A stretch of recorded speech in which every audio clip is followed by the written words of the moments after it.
Boa noite, pessoal.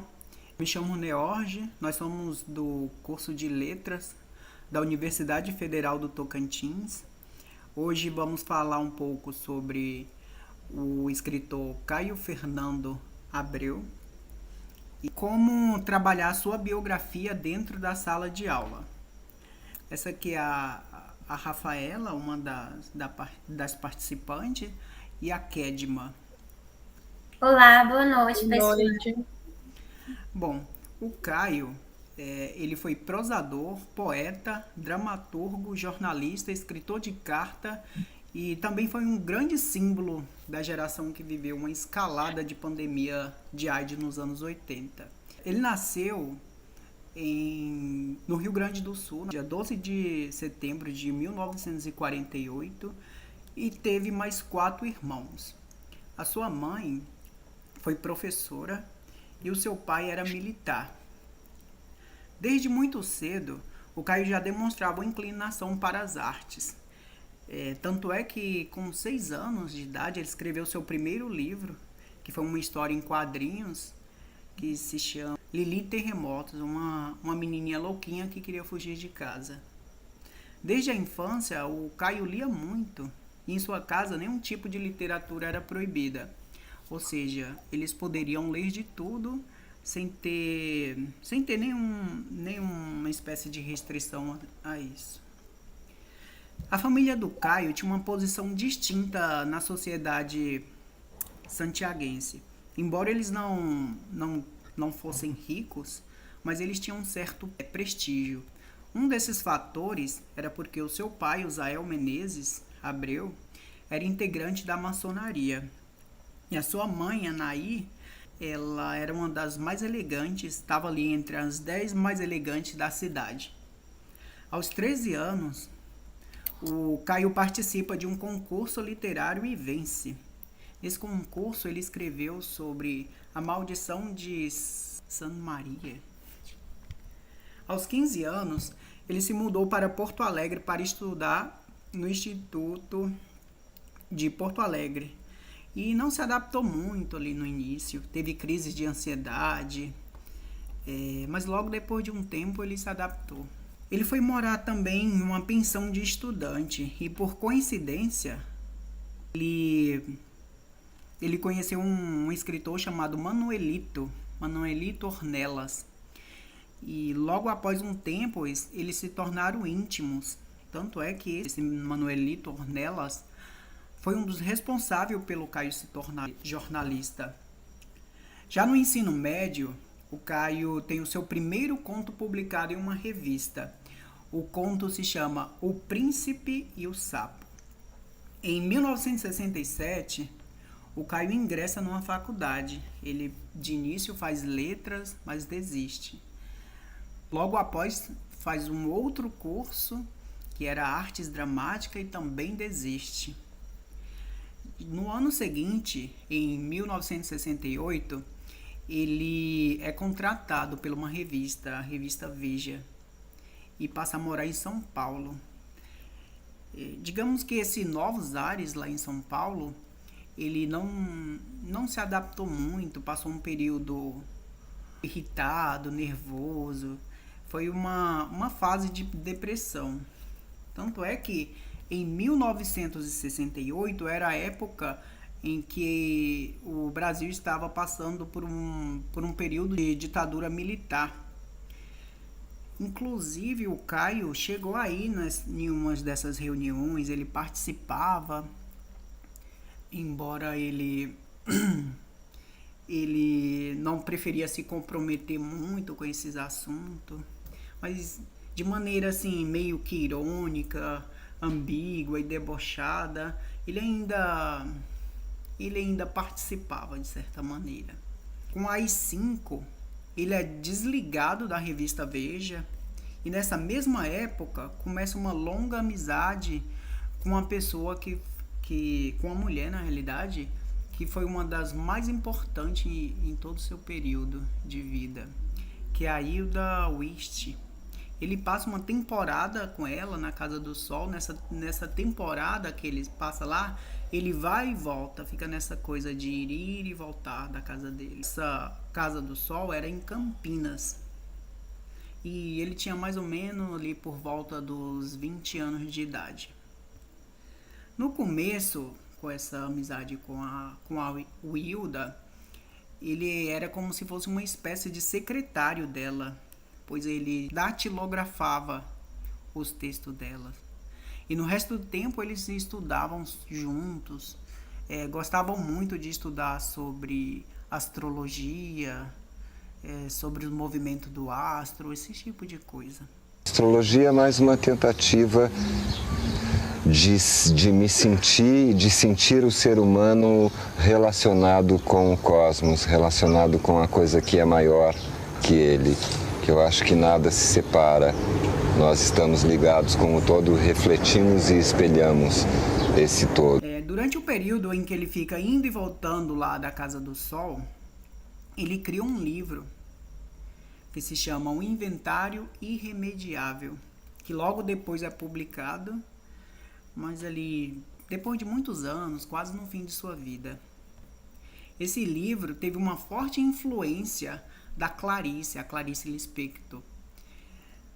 Tanto é que ele tinha como se fosse uma obsessão pela Clarice. Ele lia tanto a Clarice que teve períodos em que ele, vendo que já tinha essa obsessão, até parou de ler ela por uns tempos.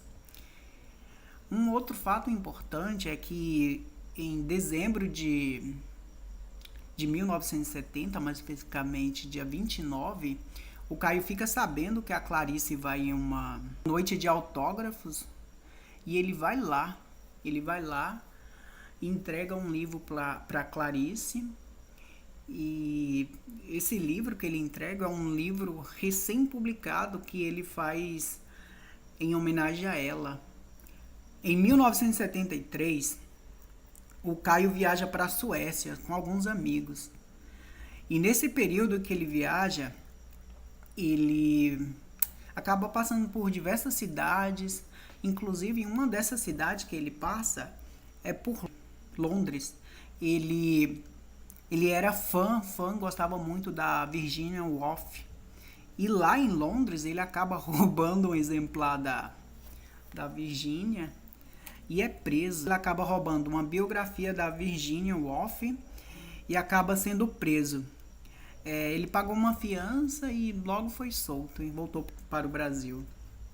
Aqui no Brasil já, ele, para sobreviver, fazia resenhas para jornais, fazia crítica, traduções, oficinas literárias. Já ali por meados de 1975, ele recebe um prêmio da Literatura Nacional de Teatro pela peça Pode Ser Que Seja Só o Letreiro Lá Fora. Essa peça, inclusive, no tempo da ditadura, que foi em 1968, essa peça foi censurada. Além disso, o Caio era uma pessoa muito temperamental.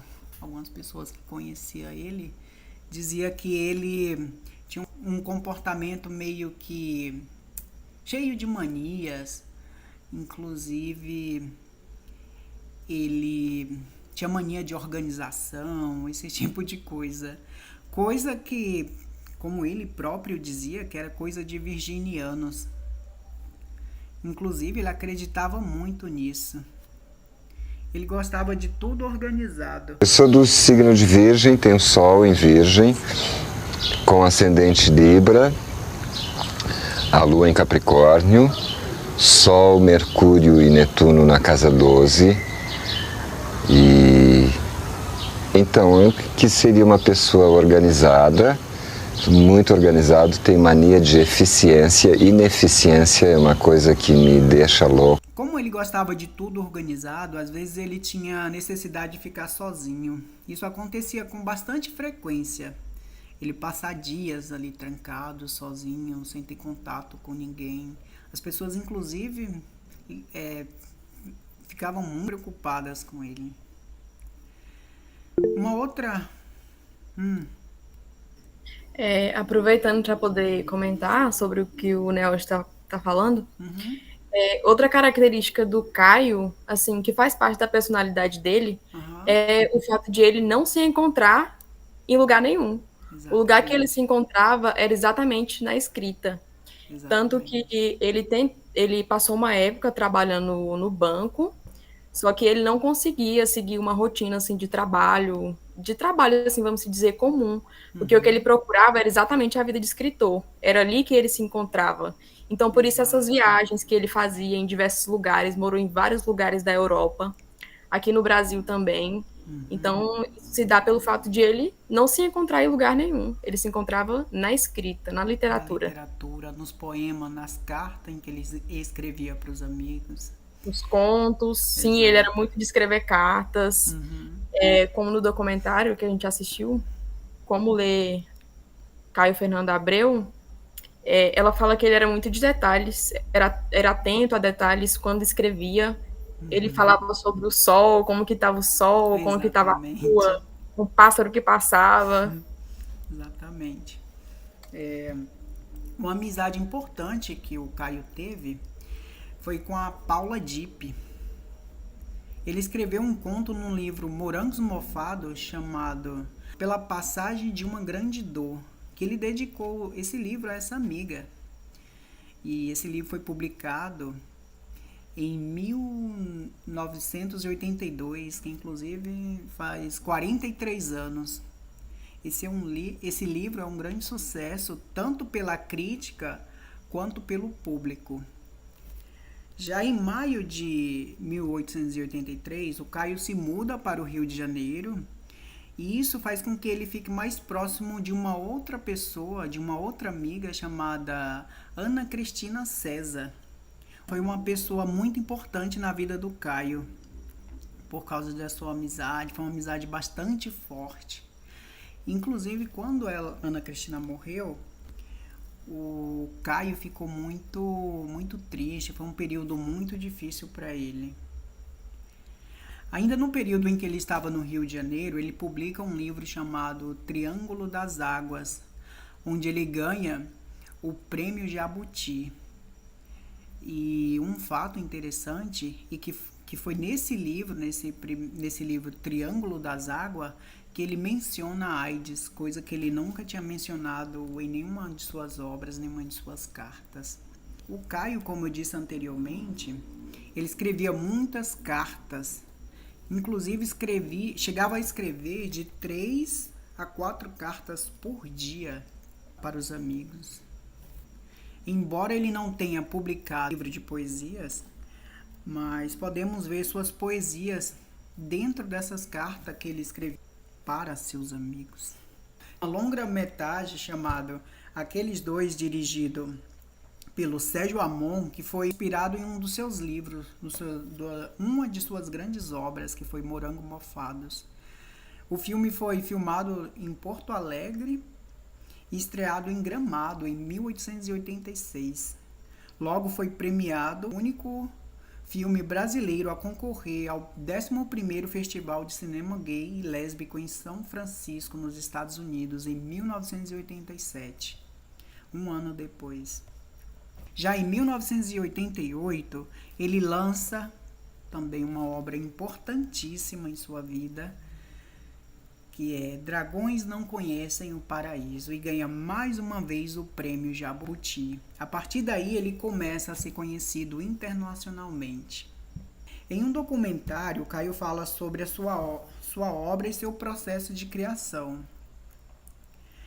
E por ele acreditar muito em astrologia, ele sempre construía os seus personagens a partir de um mapa mental que ele criava sobre esses personagens. Ele fala a importância do cinema em seus vídeos. Vou deixar um pequeno recorte de um documentário que a gente assistiu, em que ele fala isso. O cinema me deu uma coisa que é muito importante, eu costumo falar isso para os meus alunos de criação literária em São Paulo. Quando a gente escreve, é muito bom imaginar onde está a câmera, embora não exista uma câmera na escrita. mas é procurar imaginar de que ponto de vista está sendo visto aquilo que acontece. Já em 1994, ele vai embora de São Paulo. Ele resolve cuidar mais de si. Inclusive, quando ele vai embora, ele volta para a casa dos seus pais, no Rio Grande do Sul. E seus pais já estavam bastante idosos, ele cuida dos seus pais. Nessa época, ele cuida de suas rosas. Inclusive, se a gente for ver procurar alguma foto do Caio na internet, a gente pode ver ele com muitas rosas, muitas rosas atrás. Enfim. Sim, Rafaela? Quando você disse aí sobre rosas, tem uma amiga dele que deixou homenagem para ele quando ele faleceu, a Lígia Fagundes, que ela diz assim: nos últimos tempos, quando não conseguia mais escrever, ele ia para o jardim cuidar das rosas. Exato. Ia cuidar da vida, tirar da terra a vida. E o Caio morrendo, fazer desabrochar a flor. E o Caio morrendo. Num planeta enfermo como o nosso, num país, uma sociedade onde impera a boçalidade, a volúpia materialista. Foi magnífico contar com o Caio. Isso foi uma homenagem que a amiga dele fez, a Lígia Fagundes, que quando ele não dava conta mais de escrever, ele ia cuidar das rosas. Exatamente. De alguma forma ele estava se expressando, nem que seja no jardim. Ai, gente, ele é muito poético, meu Deus, muito lindo. Caio doou grande parte das suas obras para a Fundação Casa Rui Barbosa, no Rio de Janeiro. Porque ele não queria que suas obras fossem publicadas ali em recortes. Por isso ele fez essa doação. Já no dia 25 de fevereiro de 1996, o Caio faleceu por volta mais ou menos de 1h10 da tarde, 1h. E era domingo, era uma tarde de domingo. Ele faleceu em decorrência da AIDS, porque naquela época, na época em que ele viveu, não tinha muito... Na realidade era um verdadeiro tabu esse tema da AIDS. Não tinha muito tratamento. Outra coisa que eu queria acrescentar, que eu acho assim importante para a gente poder conhecer quem que foi Caio e se aproximar de quem foi ele, se apaixonar pela pessoa que ele foi, falar que ele era uma pessoa muito sensível, apesar da coisa de não se encontrar em lugar nenhum. Caio era uma pessoa extremamente sensível. E, na realidade, o grande sonho da vida dele era viver um amor romântico. E, infelizmente, ele não conseguiu alcançar isso no decorrer de sua vida. Porém, a gente pode perceber, através das obras, que ele tem essa hipersensibilidade. E o maior desejo dele, o que ele mais almejava, era viver esse amor verdadeiro, esse amor contagiante, certo? Outra coisa também que eu acho importante falar é que o Caio, ele não queria ser marcado, ter essa marcação de escritor gay. Ele queria ser marcado apenas como escritor, ele fazia questão disso. Porque quando um escritor é hétero, não se tem essa marcação. E até uma narrativa transgressora, assim, no bom sentido, porque a época que ele vivia era um contexto de ditadura militar. Então, uma pessoa escrever sobre a narrativa homoafetiva, ter essa coragem de se expor, é de tamanha coragem para a época. E claro, ele teve adversidades, enfrentou coisas, né, Sim. que atrapalhou sua carreira como escritor, né, que não teria aquela liberdade toda. Mesmo assim, ele conseguiu ser um escritor atemporal. É isso que ele é, atemporal. Porque a escrita feita ali nos anos de 80, como é o caso do livro Morangos Mofados, que foi uma grande obra, continua sendo sucesso até hoje. E aí você lê e se encontra, como a gente viu no documentário, você encontra, mesmo que você tenha uma chama de juventude acesa, mesmo que você seja não seja mais jovem, você encontra na narrativa do Caio isso. A juventude, aquele interesse pela vida, os questionamentos, tudo isso você encontra na narrativa dele. E então, partindo da biografia apresentada sobre o Caio Fernando Abreu, a gente vai trazer uma sugestão de aula para a turma do 9º ano sobre biografia. E para essa sugestão, a gente trouxe os 4 eixos de ensino de língua portuguesa, segundo a BNCC. Uhum. E o primeiro eixo que eu gostaria de falar é sobre oralidade. Na oralidade, eu sugiro que haja a leitura dessa biografia do Caio em sala de aula. Seria interessante começar a aula assim, para que os alunos conhecessem sobre a vida dele, sobre quem ele foi, a importância. E em seguida, a gente iria para leitura e escuta, que eu sugiro ler uma produção de Caio Fernando em grupo e discutir sobre o significado do texto. O conto que eu sugiro é o conto Aqueles Dois, do livro Morangos Mofados, para poder fazer essa leitura em grupo em sala de aula. Então, após a apresentação da biografia, sugiro que façam uma leitura em grupo desse conto. Ele não turma de 9º ano, então acredito que seria bom para introduzir esse tipo de leitura. E aí, em seguida, teríamos a análise linguística, que consistiria em analisar no próprio texto sugerido o tempo verbal, os adjetivos físicos e psicológicos das personagens, porque, como dito, o Caio sabia construir bem a alma, vamos dizer assim, a alma desses personagens. Então, a gente poderia analisar características físicas e psicológicas e também abordar o tempo verbal desse conto, como análise linguística. E também acho interessante analisar as marcas discursivas do Caio. Analisar que estilo de escrita, como ele escreve, assim, as características da escrita dele. E aí, para poder fechar com o quarto eixo, seria a produção de texto. Eu sugiro que seja uma produção biográfica, né? Claro, é o tema. Ou pode ser autobiográfica, ou pode ser sobre uma celebridade que eles admiram, como um escritor, um cantor, ou mesmo alguém próximo deles, por exemplo, alguém da família. E aí eles iriam entrar nessa pesquisa, pode ser com fazer colagens e buscar dados sobre essas pessoas para poder montar uma biografia. Também importante abordar em uma aula seria os 3 pilares, segundo Hildon Cosso, que seria o texto, o contexto e o intertexto. O texto seria a própria biografia do autor. O contexto seria a época em que Caio Fernando viveu, que é uma época de ditadura militar, de repressão, em que não se podia escrever sobre o que queria, não só escrever, como fazer também outras coisas, que foi essa época de ditadura. Já o intertexto seria qual a importância da leitura desse escritor para a formação do leitor. Caio foi, como eu já havia dito, Caio foi um escritor atemporal que escreveu temas importantes e foi símbolo de resistência. A palavra é essa, foi símbolo de resistência. Então, eu acho interessante que os alunos do 9º ano tenham contato com esse tipo de obra, justamente para fazer uma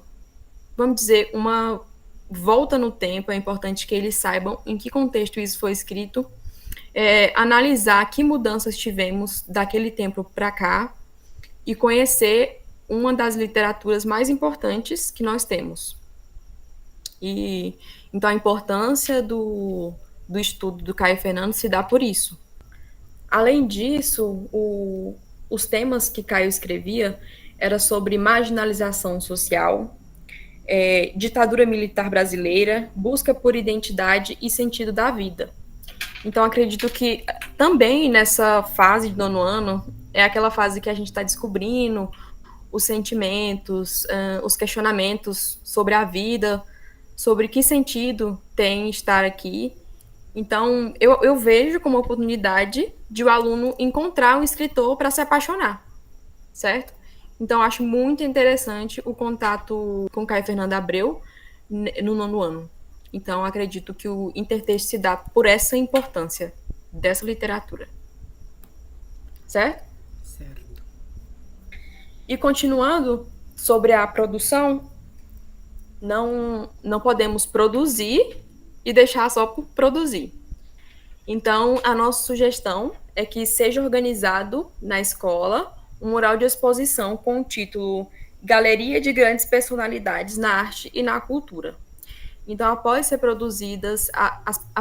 produzidas as biografias, nós iremos fazer o mural na escola para poder expor essas obras criadas. Bom, agora eu vou fazer uma análise de um poema de Caio sobre o conto fala sobre a morte dos girassóis.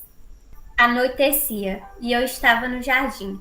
Passou um vizinho e ficou me olhando, pálido demais até para anoitecer. Tanto que cheguei a me virar para trás. Quem sabe alguma coisa além de mim no jardim. Mas havia apenas brincos de princesa. E a rendadeira subindo tenta pelos cordões. Rosas cor-de-rosa, gladiolos desgrenhados. Eu disse oi, e ele ficou mais pálido. Perguntei o que foi, e ele enfim suspirou. Me disseram no Bonfim que você morreu na quinta-feira. Eu disse ou pensei em dizer ou de tal forma deveria ter dito que foi como dissesse. É verdade, morri sim. Por isso que você está vendo é uma aparição. Voltei porque não consigo me libertar do jardim. Vou ficar aqui vagando, feito Egum, até desabrochar aquela rosa. Amarela plantada no dia de Oxum. Quando passar por lá no Bonfim diz que sim, que morri mesmo, e já faz tempo. Lá por agosto do ano passado. Aproveito e aviso o pessoal, que é ótimo aqui do outro lado. Enfim, um lugar sem baixo astral. Acho que ele foi embora, ainda mais pálido. Ou eu fui, não importa. Mudando de assunto sem mudar propriamente, tenho aprendido muito com o jardim, os girassóis, por exemplo, que visto assim de fora parecem flores simples, fáceis, até um pouco brutas, pois não são. Girassol leva tempo para se preparando, cresce devagar, enfrentando 1000 inimigos, formigas vorazes, caracóis do mal, ventos destruidores. Depois de meses, um dia, pá, lá está o botãozinho, todo cantita, parece que já vai abrir, mas leva tempo, ele também, se produzindo. Eu cuidava e nada. Viajei por quase um mês no verão. Quando voltei, a casa tinha sido pintada, muro inclusive, e vários girassóis estavam quebrados. Fiquei uma fera. Gritei com o pintor. Mas o senhor não sabe que as plantas sentem dor que nem a gente? O homem ficou me olhando tão pálido quanto aquele vizinho. Não, ele não sabe. Entendi? E fui cuidar do que restava, que é sempre o que se deve fazer. Porque tem outra coisa. Girassol, quando abre flor, geralmente despenca. O talo é frágil demais para a própria flor. Compreende? Então, como se não suportasse a beleza que ele mesmo engrendou, cai por terra, exausto da própria criação esplêndida, pois conhece poucas coisas mais esplêndidas, o adjetivo é esse, do que um girassol aberto. Alguns amarrarei com um cordão em estaca, mas havia um tão quebrado que nem dei muita atenção. Parecia não valer a pena. Só apoiei numa espada de São Jorge com jeito. E entreguei a Deus, pois no dia seguinte, lá estava ele todo meio empinado de novo. Tortíssimo, mas dispensando o apoio da espada. Foi crescendo assim precário, feinho, fragilíssimo. Quando parecia quase bom, crau, veio uma chuva medonha e deitou-se por terra. Pela manhã estava todo enlameado, mas firme. Aí veio a ideia: corte-o com cuidado e coloque aos pés do Buda chinês, de mãos quebradas, que herdei de Vicente Pereira. Estava tão mal que o talo pendia cheio de ângulos das fraturas. A flor ficava assim meio de cabeça para baixo e de costas para o Buda. Não havia como endireitá-lo. Na manhã seguinte, juro, ele havia feito um giro completo sobre o próprio eixo. Estava com a corola toda aberta, iluminada, voltada exatamente com o sorriso do Buda. Os dois pareciam sorrir um para o outro, um com um talo torto, o outro com as mãos quebradas. Durou pouco, o girassol dura pouco, uns 3 dias. Então peguei e joguei a pétala por pétala, pois depois do talo a coroa entre as lamadas da sacada, para que caísse no canteiro lá embaixo e voltasse a ser pó, um humus misturado à terra. Depois não sei ao certo. Voltasse à tona fazendo parte de uma rosa, em segredo. Pede-se não enviar flor, pois, como eu ia dizendo, depois que comecei a cuidar do jardim, aprendi tanta coisa. Uma delas é que não se deve decretar a morte de um girassol antes do tempo, compreendeu? Algumas pessoas acham que nunca, mas não é para essas que eu escrevo. Esse poema de Caio Fernando Abreu, esse conto ele é muito profundo, como se ele estivesse falando da própria morte dele. Que igual eu tinha dito da frase da amiga dele que fez homenagem para ele, que quando ele não tinha mais, não tinha inspirações, não conseguia escrever, ele ia cuidar das flores no jardim, porque de alguma forma ele estava se expressando. É igual os escritos dele. Muitas pessoas não compreendem, não entendem o que ele quer dizer através dos inscritos, mas os inscritos dele não é para todos, assim como as rosas, o girassol. Quando ele fala no girassol, eu imagino que ele está referindo a ele. Como lá no conto diz que alguns acham que ele já tinha morrido e estava aparecendo para algumas pessoas. Aí no final ele diz bem assim: o girassol, ele não é as pessoas que decidem o dia que ele vai morrer, ele morre na hora dele, independente da circunstância que leva ele a chegar àquele estado que ele está.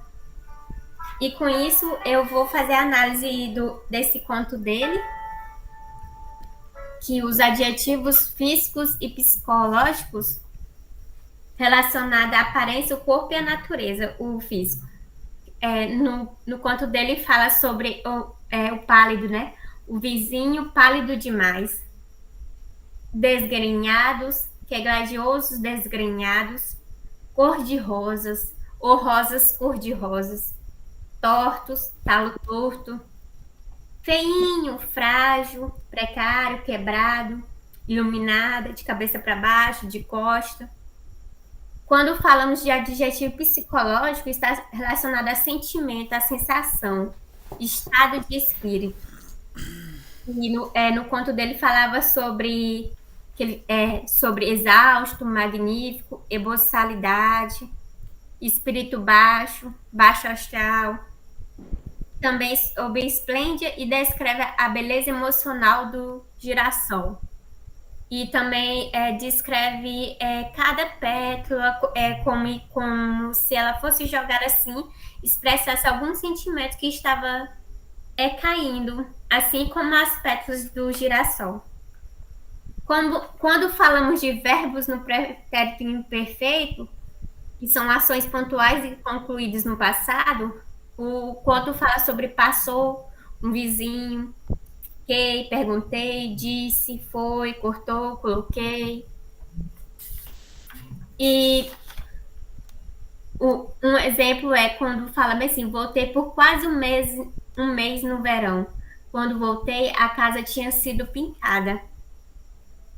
E verbos no pretérito imperfeito é sobre ações habituais e contínuas, ou serve de plano de fundo, que, como no meu poema dizia, sobre estava várias vezes usando, estava no jardim, estava todo lameado, cuidava, levava, esparecia, vinha, queria, ia cuidar das rosas, ia para o jardim. Um exemplo é quando falava assim, eu cuidava, cuidava e nada. Que ele cuidava do girassol e nada resolvia. Por fim, os adjetivos físicos ajudam a criar imagem sensorial, mostrando a fragilidade e a beleza do girassol e dos elementos do jardim. Os adjetivos psicológicos reforçam a sensibilidade do narrador e o uso do prefeito imperfeito da ideia de continuidade e ato, como cuidar das plantas, enquanto o pretérito perfeito marcações específicas, pontuais como no tempo, como o girassol girou e a flor murchou. E isso foi uma análise do poema de Caio Fernando. Fala sobre a morte dos girassóis, não só os girassóis, mas também a vida dele que se desfez, tão jovem, com 48 anos. Para além dessa leitura, eu gostaria também de ler um trecho do conto sugerido, que é Aqueles Dois, do livro Morangos Mofados. Esvaziaram lentamente cada uma a sua gaveta. A sala deserta na hora do almoço, sem se olharem nos olhos. O sol de verão escaldava o tampo de metal das mesas. Raul guardou no grande envelope pardo um par de olhos enormes, sem íris nem pupila, presente de Saul, que guardou no seu grande envelope pardo, com algumas manchas de café, a letra de Tu me acostumaste, escrita à mão por Raul numa tarde qualquer de agosto. Desceram juntos pelo elevador, em silêncio. Mas quando saíram pela porta daquele prédio, grande e antigo, parecido com uma clínica ou uma penitenciária, visto de cima pelos colegas, todos postos na janela, a camisa branca de um, a azul do outro, estavam ainda mais altos e altivos. Demoraram alguns minutos na frente do edifício. Depois apanharam o mesmo táxi, Raul abrindo a porta para que Saul entrasse. Ai, ai, gritou alguém da janela. Mas eles não ouviram, o táxi já tinha dobrado a esquina. Pelas tardes poeirentas daquele resto de janeiro, quando o sol parecia a gema de um enorme ovo frito no azul sem nuvens no céu, ninguém mais conseguiu trabalhar em paz na repartição. Quase todos ali dentro tinham a nítida sensação de que seriam infelizes para sempre. E foram. Esse é um trecho do conto Aqueles Dois, de Caio Fernando Abreu. E, assim, quando eu li esse conto a primeira vez, eu fiquei, gente, extremamente apaixonada. A leitura, a escrita do Caio é algo, assim, fenomenal. Como a gente falou, ele está atento a todos os detalhes. Ele fala como o sol estava, do final de janeiro. Então, é uma escrita, assim, incrível. E ele fala com um sentimento... contextualizando, né? Para quem nunca leu o conto Aqueles Dois, se trata da narrativa de dois colegas de trabalho, chamados Raul e Saul, que eles começam a ter uma amizade e eles dois têm almas muito parecidas. É o que ele fala, ele tem almas parecidas. Então, eles ali se identificam e desenvolvem uma amizade. Só que dentro do local de trabalho deles, no escritório, as pessoas já começam a olhar torto. Embora dentro do próprio trabalho, e mesmo fora, eles não tenham nenhum tipo de contato que possa determinar ali uma relação homoafetiva. Porém, os olhares de julgamento são muitos. E então eles seguem nesse... Dá para perceber na leitura do conto que eles têm um sentimento um pelo outro, um sentimento romântico, só que eles não se deixam transparecer isso, mesmo quando os dois estão a sós. Então, ali no conto, o Caio escreve assim de maneira sutil. O carinho que eles sentem um pelo outro, e chega um determinado momento dentro da empresa que eles são demitidos, justamente por essa relação que eles têm, né, que eles julgam que eles têm. e eles são demitidos exatamente por isso. E aí ele, no final do conto, ele fala: todos ali tinham a nítida sensação de que seriam infelizes para sempre, e foram. Então, gente, é um conto assim muito assim impactante. Eu amo, amo, amo o jeito que ele escreve. O primeiro contato que eu tive com esse conto foi na disciplina de literatura moderna e contemporânea, porque embora Caio tenha escrito naquela época, a literatura dele é moderna, é contemporânea. Você pega para ler hoje, que é uma literatura de fácil leitura, uma literatura com temas atuais. Então, assim, perfeito, gente. Sou suspeita para poder falar, mas é isso. Eu gostaria que, justamente por esse motivo, que os alunos do nono ano tivessem contato. Então, pessoal, essa é a nossa proposta de aula dentro da biografia do Caio Fernando Abreu. E vamos ficando por aqui. Agradecemos a cada um que ficaram até aqui. Vocês querem falar alguma coisa? Acrescentar alguma outra coisa? É isso, gente. Agradeço por terem assistido até aqui. Sugiro, para quem não leu ainda, que leiam Caio Fernando Abreu, que é uma leitura incrível. Vocês não vão se arrepender, vão se apaixonar.